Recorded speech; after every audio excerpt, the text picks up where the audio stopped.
Tavs rīta nogurums var pazust ātrāk nekā uzvairās kafija. Augsta duša nav nekāds varoņa rituāls. Tā ir asa poga nervu sistēmai.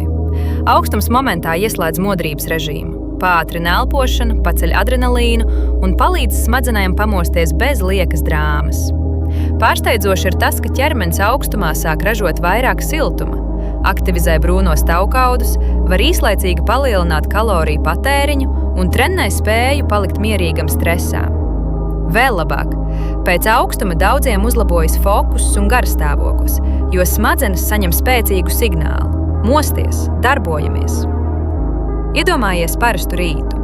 Telefons jau rokā, acis pusslēgtas, galvā migla, bet tu ieej dušā, pēdējās 30 sekundes pagriez ūdeni augstu, lēni elpo un iznāc ārā tā, it kā kāds būtu iededzis gaismu tavā ķermenī. Sāc prātīgi. Nelec ledus vannā pirmajā dienā, bet izmēģini īsu augstuma devu jau šodien. Vairāk praktisku zinātnē balstītu veselības triku meklē Profila Bio.